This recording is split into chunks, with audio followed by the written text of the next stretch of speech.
Right. Uh, hey everyone, my name's Cameron from Brown Bear Digital, and I'm basically putting this video together because I've had a lot of requests and a lot of queries lately in relation to transitioning from being a full-time employee within digital marketing and then moving on to do your own thing, whether it's starting your own agency, working as a consultant, or anything of the sorts. And essentially, yeah, I've had a lot of people ask me about that lately. So I thought, look, instead of having a Teams call or a Google Meet with every other person that asks me, instead I'll put together this video, put it on YouTube, and see if I can find a way to be quite insightful and helpful for people looking to make the same transition within their career that I made not so long ago. So again, there's going to be a number of different sections within this video which we're going to go through, and I will chapter them accordingly within YouTube, so you can basically have a look if you want to skim through ones that are relevant to you or have a look at the whole thing. Again, any viewership is greatly appreciated. But getting started, essentially the most important thing is to get experience before you move into working for yourself. Now, I know a lot of people think about experience within the wrong lens. I used to, and I know a lot of people that do. And the common misconception there is that experience means time. I don't necessarily think that's true. Obviously, there will be an element of time involved in getting yourself more experience, but people learn, develop, and grow at different rates than others. And depending on how well you apply yourself within the marketing industry, that will essentially determine how well suited you are to work for yourself and when that will be. There are people I've worked with that have worked for 20, 25 years that I don't think would be capable of going out and starting their own sort of business. There are people I've worked with for 2 years that have done it and certainly could do it if they haven't, to go and get themselves working, self-employed and kind of living life on their terms. So when it comes to that, I think there's a huge emphasis that needs to be placed on experience, but just please don't think of experience as time. Think of it as more outcomes. So what experience can I get? What am I learning? Where can I develop? And where have I developed really well that I can offer some value to a potential client, to a company, or even to someone that maybe needs my support to help them upskill within marketing.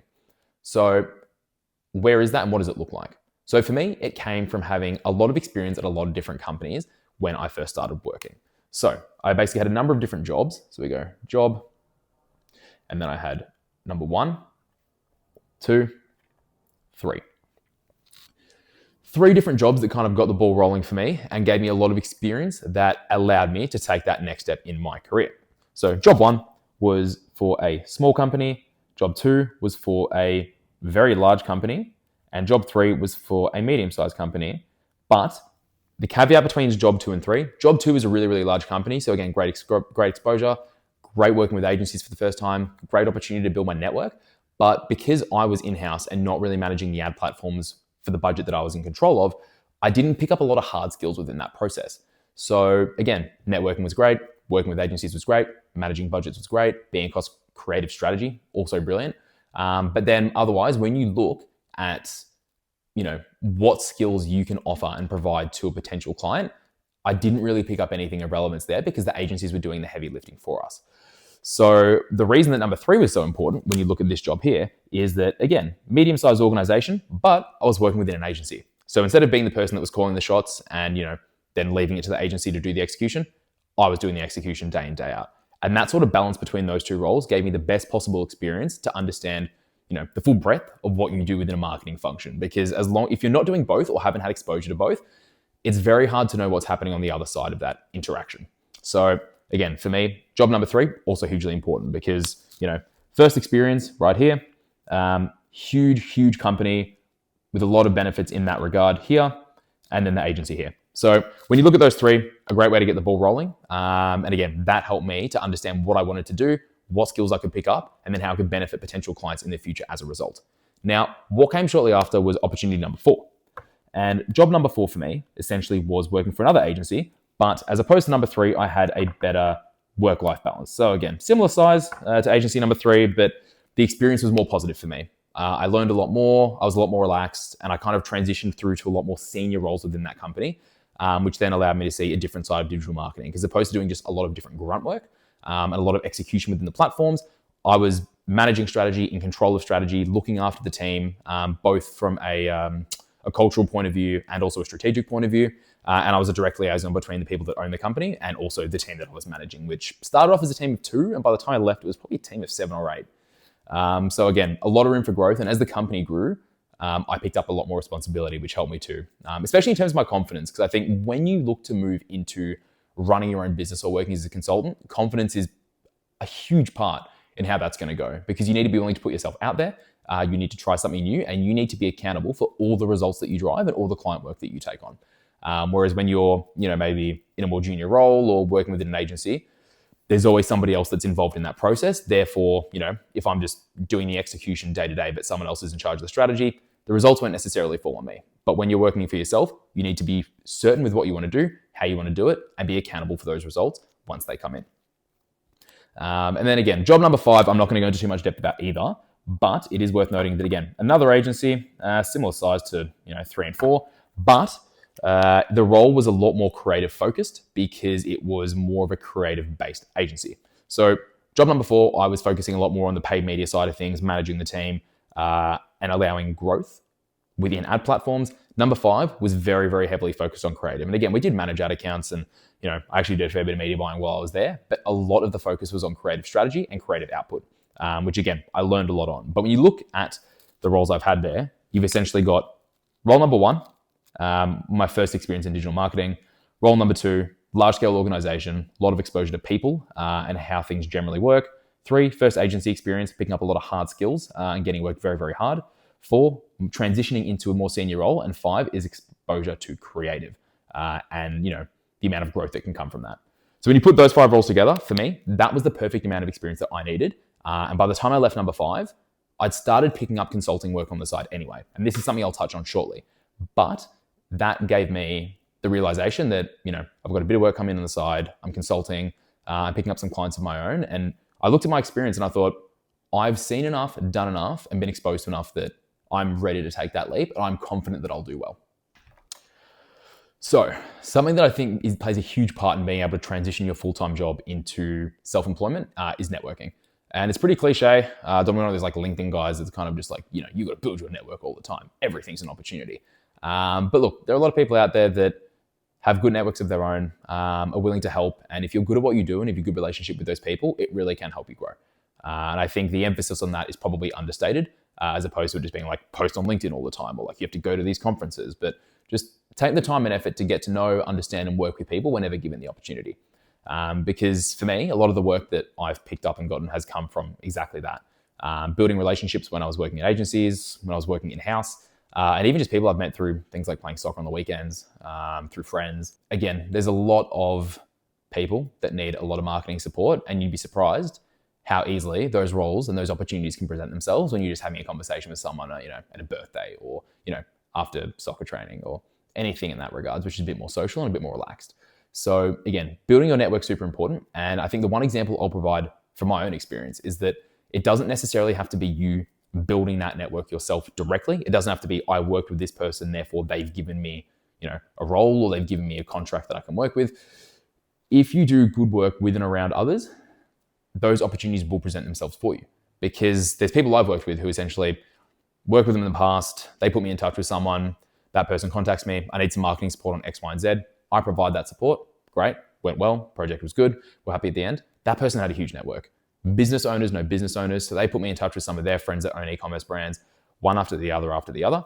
And because of exactly that, I picked up 3-4 new accounts. So, one good relationship and one good project resulted in 4 to 5 new clients for the business. So again, put the emphasis on making sure you build those relationships. Because again, like I said, one client, really good project, went well. But again, 1, 2, 3, 4 gave me 1, 2, 3, 4 new clients.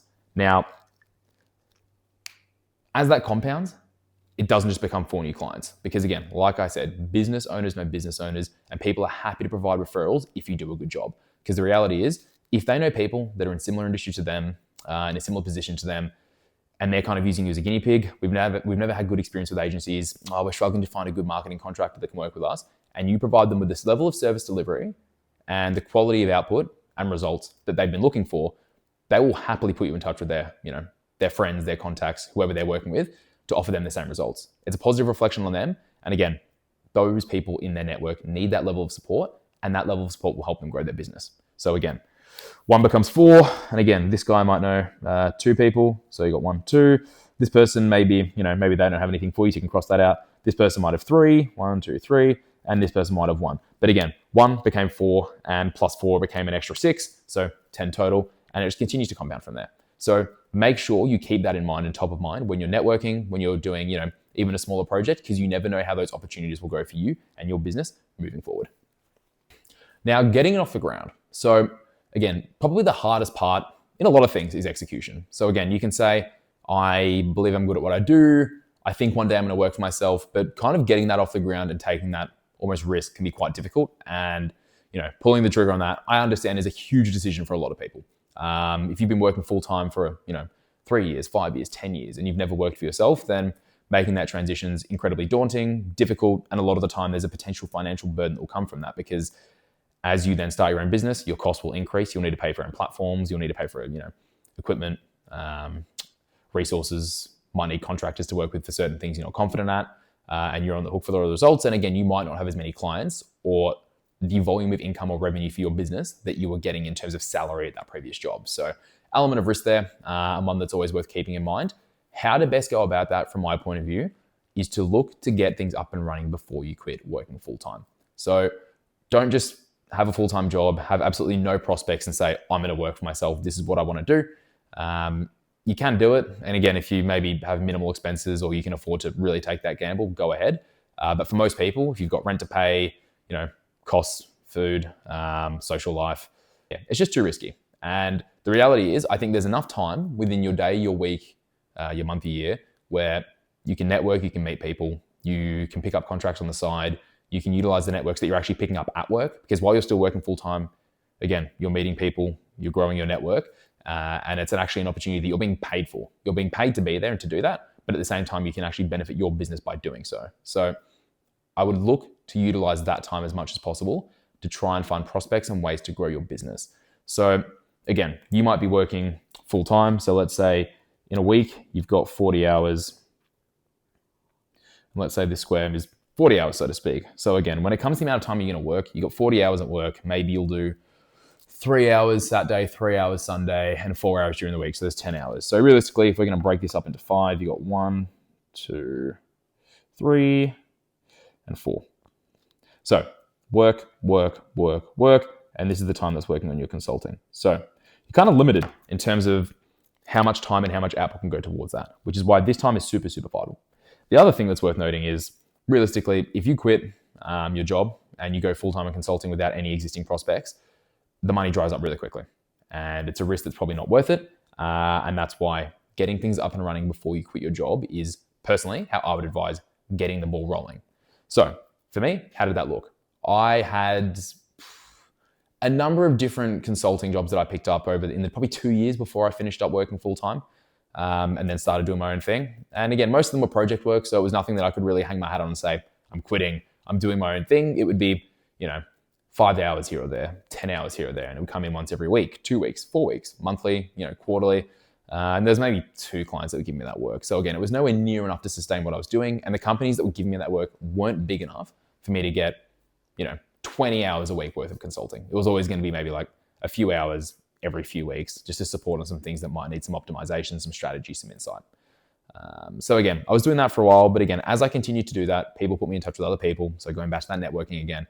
And as a result, that helped me to pick up a lot more consulting work on the side. So how did that look for me? Let me look at this, and I'll get rid of this square. But essentially what I would say is, looking at how it kind of grew before I knew I was ready to pull the trigger, is that I went from, let's say square again. I went from having this much time in my week consulting, a couple of hours, maybe an hour, probably an hour on average if you break it down across 3 weeks. And then essentially more people started getting in touch with me. I was still working full time. My output was still really good at my job. But then I just picked up a lot more hours in the evening, on the weekends. And before I knew it, the amount of time, or if even as a percentage, that was going towards consulting rather than my job became something more like this. So it's probably around 15, 20%. I was doing a lot of extra hours, and I was like, all right, cool. I've got a good job, making good money, but I'm also making good money consulting. And the one caveat to that is that I'm doing it on my terms.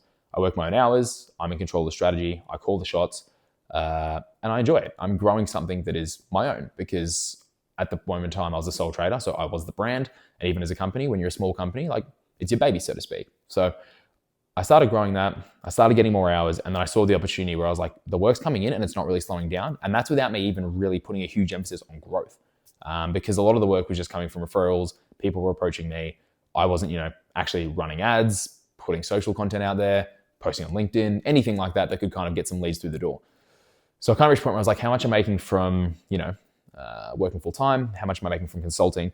And when you break down the hourly rate and the amount of revenue or money or income I was making every single year, in terms of the amount of money I was earning, I reckon it was probably about this much that was coming from sole trading. So again, it was probably 20% of my time, but it was making up about 40% of my income. So I thought, cool, if I quit sole trading, I'll have slightly more money working full time, but way less time in my life, my week, and way less control.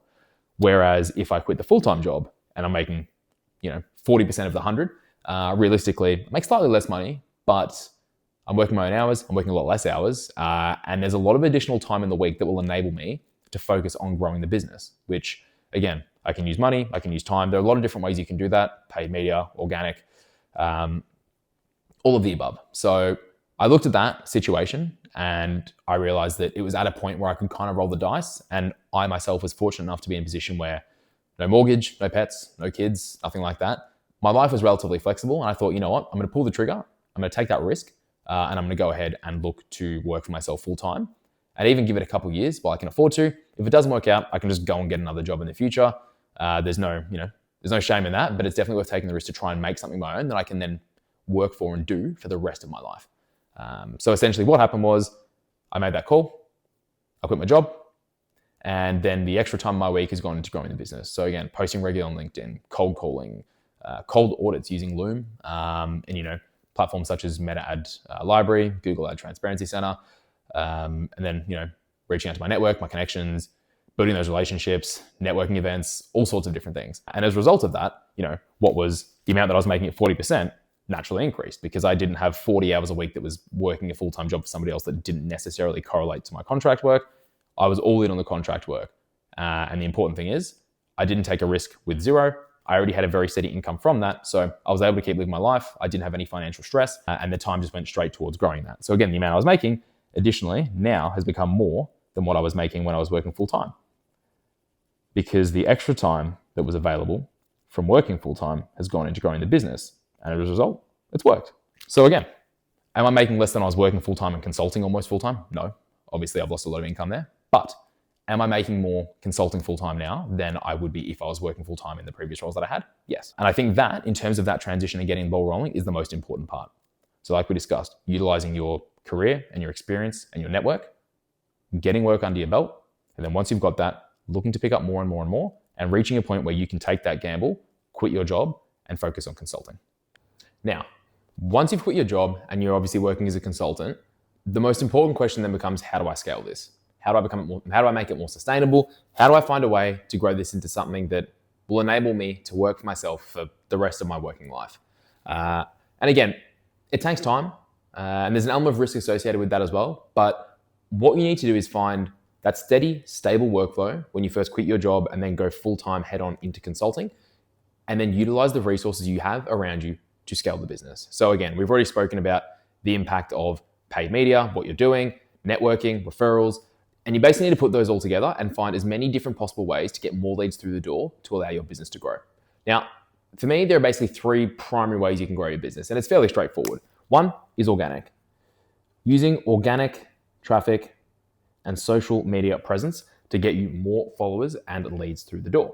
So, what platforms can you use and how can you use them? Take this YouTube video, for example. Again, it's a video on YouTube. I'll post it on LinkedIn. I'll amplify it on socials. And again, that's all great.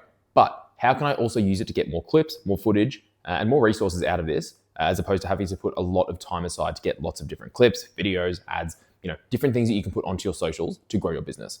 So what we can do is we can have this YouTube video, which will run for, let's say, maybe 25 minutes in length. And we can break it up into a lot of different clips, which can post on lots of different social media platforms. So we'll get a 25-minute YouTube video. We'll get maybe 10 different shorts that run for about 30 seconds in length, and we'll put them on YouTube Shorts. We'll put them on Instagram Reels, TikTok, whichever platforms can work. And I'll even put some of them on LinkedIn as well. So right there, you basically ticked off 5 different platforms from one video.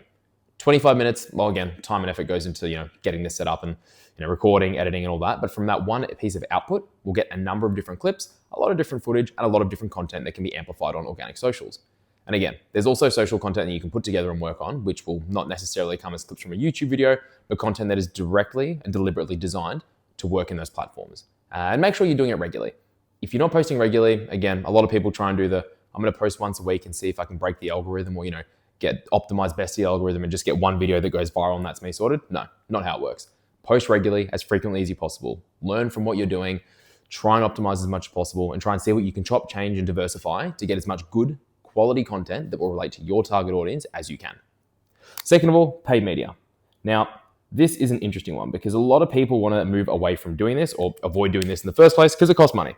And I get that. Obviously, you have to have a budget that goes straight into the paid ads, and that doesn't include getting them put together, creatives, editing, anything like that. But if you are someone that works in paid media within digital marketing, if you are trusted with other people's budgets and people will trust you to run ads for them, you should trust yourself to run your own ads too.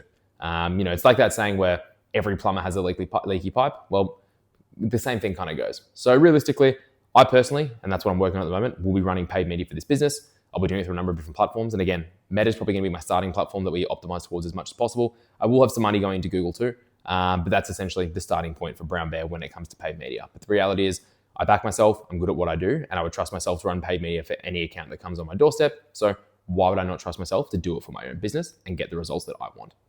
And again, I'm not going into too much depth about paid because again, I imagine a lot of you that are watching this are working in paid media and understand how it works. But again, a great way to amplify the brand and have a lot of control over who you're reaching and how. 3 is referrals. So mind the bad handwriting, but referrals are great because they're low cost and the lead quality is generally almost as high as you could possibly find anywhere. So again, why are they low cost? Because realistically, you've put cost, time, effort into getting a lead, which then became a client potentially, and then they've referred you to somebody else. So the initial cost is all you're really paying for it, and then it's just word of mouth from someone that trusts you to do a good job. And why are they so important? Like I said, cheap, but more importantly, the quality of the referral. Because people aren't going to refer you to someone they know or care about unless they're really, really certain you can give that person what they need. Because you are a reflection on them. So for example, if I had someone that I was working with, and let's just use as an example, a lawyer. If I work with a lawyer and they didn't do a great job, I wasn't happy with the service, I wasn't happy with the outcomes, would I go and refer them to a friend, a family member? No. But if someone I was working with as a lawyer did a really, really good job, helped me out, really great support, great service delivery, got good results for me, then would I go and recommend them? Absolutely. Of course I would, because they're a reflection on me. So if I sit there and say, I think this person's good, I think you should work with this person, I want to make sure they keep themselves to the highest possible standards and the standards that I expect from a service provider. So when you get a referral, it means you've done a really, really good job on a project with somebody, and because of the work that you did and how well that went, they went and referred you to somebody else. And from referrals, the conversion rate compared to leads you'll find through paid media, organic socials, and anywhere else, very, very high. Really, really high. They're likely to convert because they already have that element of trust and social proofing that can be very, very hard to just get online. Last step is perseverance. As cliche as it may sound, the reality is what happens with a lot of people that go out on their own, start working full-time as consultants, is they get a couple clients through the door, they're feeling pretty good, they're like, hey, I've got a really good starting point, a good base, whatever comes next is going to be awesome. And maybe you don't get the same amount of work as you initially anticipated, maybe the clients aren't as big as you forecasted, and you start to hit a bit of a lull, start to feel a bit flat, and then you almost throw in the towel. Now, this happens to almost everyone. So if it does happen to you, don't be deflated, don't be disheartened. It's super, super common. But what you need to make sure you do is find 2 different ways to work around this. 1, keep the volume coming in. Keep doing your outreach. Keep trying to get referrals. Keep running paid media. Keep posting organically. Keep getting yourself and your brand name out there to keep the leads coming through and work your hardest to convert them. The other thing is, for the clients that you do have, maybe you bring in a couple of clients that aren't high spending, but given that your retainer is likely contingency based on ad spend or results, try and do the best for those smaller clients that you possibly can. Because there are some businesses, again, not all are very scalable, but there are some that can be super scalable. So if you start with a small business and there's room for growth, help them grow. And as their business grows, so does your retainer anyway. So maybe you've got a small client, and again, you go here, you've got a small client, you've got a medium-sized client, and you've got a large-sized client, right? You look at your clients and you think, okay, love this, pretty happy with this. Ugh, this one's not worth the time. I'm not really happy. I need more clients like this and like this. How do I get more of those in? Well, If it slows down, and again, the bigger the client, the harder they are, because again, a lot of people are going to be competing for them. They might get a lot of audits done by other agencies and consultants to try and see who is the best possible provider for that service. But if you put a lot of time and effort into your smaller clients who are going to get less audits done by external agencies, and again, are just looking for a really good service provider that replies regularly, can get results that they need, is transparent, easy to work with, you can provide that, and it's a very easy service to provide. But what you can do is it is very easy to scale at day dot. So when a business is doing maybe, let's say, 100 mil a year in revenue, this one right here, they're doing 7 figures. To get them from 100 mil to 150 mil, it's a huge jump. It's doable. I mean, it depends on the spend, the strategy, what product they're offering. It's doable, but it's very, very hard, and it's a huge amount of scale. Again, medium business. Let's say they're doing 15 mil a year. To get them from 15 to 25 mil, again, easier than this. It's easier than scaling a big business, that's for sure. There's room for growth. You can be done. Still gonna be a lot of effort though. And again, you probably want to increase spend a lot, and you need a lot of creative going through this account, same as the larger one, to make sure you can scale them to where they want to be. Small client though, if this is a business doing 100K a year in revenue, to get them to 500K a year in revenue, just 5x them, you can do a lot more efficiently than you could probably get this business to go up by another 5, 10, 15%. So how do you best go about doing that? Again, work hard on strategy, make sure you're optimizing as well as possible, and try and get more creative tests in that account, especially through paid socials. But again, the point is, if you're looking to grow your business and it's really hard to get a lot of leads through the door and a lot of conversions, the thing you need to focus on most is getting these small accounts and growing them. Because this could be maybe a 1K a month retainer. And again, obviously that's nothing huge. It's good, it's positive, it's a step in the right direction. But if you get them from 100K or 150K a year in revenue to 500K, and again, maybe ad spend goes from 2K a month, 24K a year, and you can get them up to 10K a month, then realistically you can double, maybe even triple that retainer by the end of the year. So again, make sure you are focusing on some of your smaller clients because their room for growth is really, really high. And they have a much higher ceiling than those that are already scaled. So again, look at the long-term picture and allow them to help you grow your business too. And the best things as well, they also make really good case studies. We increased this brand's revenue by 500% in the space of 12 months. Net profit increased by 300% in the space of 6 months. Like those sorts of headlines and testimonials are really, really good. And if you can get that client to speak to those results and that performance and say that you're a huge part in that change, there's perfect content that you can put in your organic socials, your paid socials, and everything we discussed before. Really good reflection on your brand will help with social proofing. So keep that in mind. So we've basically gone through all the steps that you'll require to go from working full-time for somebody else to working for yourself as a full-time consultant or running your own agency. Now, step 1 was experience. Getting as much experience under your belt as you possibly can. And again, not in the traditional sense when it's measured based on time. It needs to be measured based on outcomes and learnings. So, get experience, work in a number of different places, learn, network, grow. And if you get enough exposure to different industries, different people, different roles, and pick up hard skills along the way, you're off to a great start. Diversity. Diversity goes hand in hand with that experience, but making sure you work at a number of different businesses. So you have in-house experience, agency being the main factor, and also experience maybe in more senior roles. So you're across more senior level conversations, you're focusing more on profit than just, revenue, ROAS, CPA, metrics like that. And also allowing you to work with others. Because if you run your own business and you do grow, you are going to be managing a team at some point or another. And the reality is you want to make sure you've had experience doing that in the past before you go out and do it on your own. Networking. Building your network and growing your network is imperative as well. And again, like I said, it doesn't need to be super LinkedIn, super corporate, super cheesy, but just build relationships with people. Be nice, be kind, be curious, get to know people, build those relationships, and you never know where they will take you. Part-time.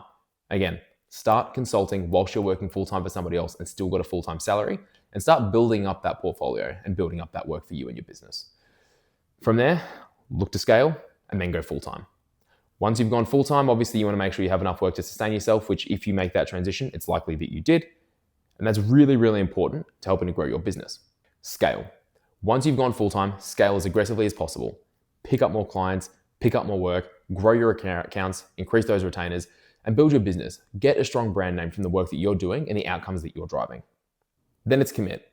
So again, going all in on your business. You're full-time, you've quit your job. How can you grow it as effectively as possible? But not just looking at growth, making sure that you and the brand are one and you're working really, really hard to bring in as much business as possible to make sure that you never actually have to go back to working for somebody else ever again. Your business becomes a long-term success that you can rely on financially for the remainder of your working life.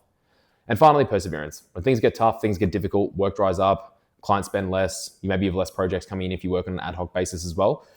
Don't let that deflate you. Don't let that kind of knock you down and make you not want to keep doing this. Go back to the stability of having an income. It's something you need to expect, and it is something that all founders go through. It's not just you. It's not just your business. You're not ineffective. It's really common. So again, take that in your stride, learn from it, and work to keep growing your business as much as possible.